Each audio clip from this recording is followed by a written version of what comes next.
We have a game before Bob Costas joins us. Paulie, give us the ground rules. This is the What Will Bob Costas Say game. I All think right. we have music for it, if I'm not mistaken.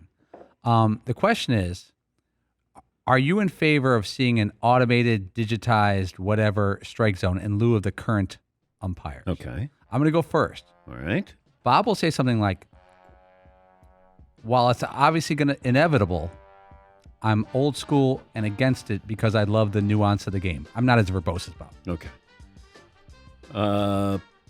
Fritzy. There is no way I can roll with that. That's what Bob says? Yes. Oh, roll with that. All right. McLovin, what's Bob Costas say? Yeah, I think he thinks it'll interrupt the flow of the game too much. All right.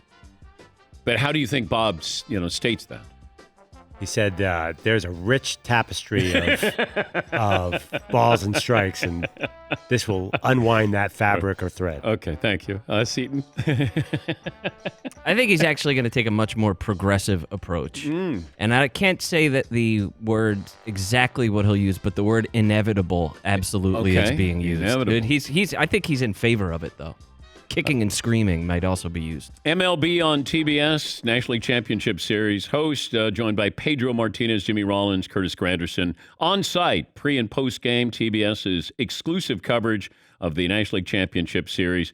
TBS's Game 4 coverage from L.A. begins tonight at 7:30 Eastern, 4:30 p.m. Pacific, as we welcome in the great Bob Costas. Bob, how would you answer that question?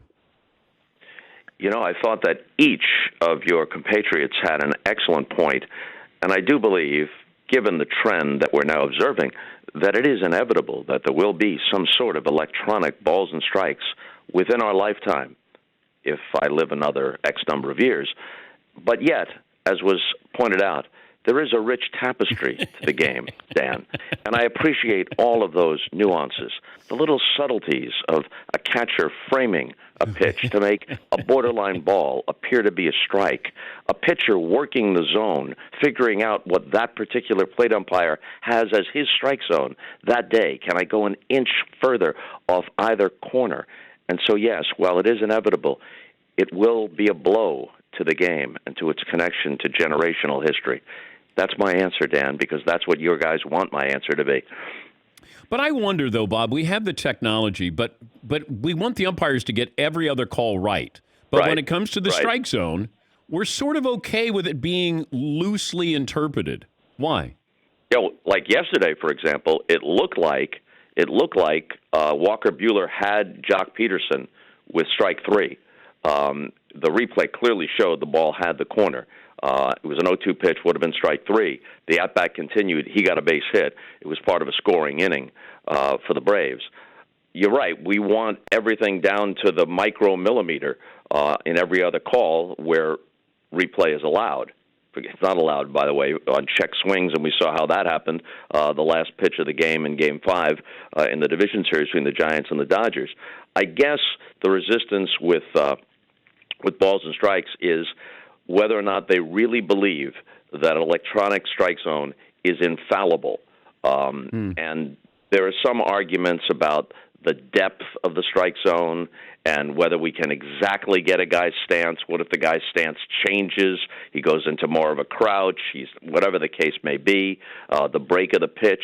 Can technology perfectly capture that to where, okay, the plate umpire is 98% accurate, but can and I'm making that figure up, but let's say that's the figure, 98% accurate, and electronically, if we're only 99% accurate, is that worth it? And I'm not so sure that I'm as up as I should be on all the aspects of this to be able to say that they've gotten it to the point where an electronic balls and strikes approach will be infallible. What was the move? If it's infallible, it's inevitable.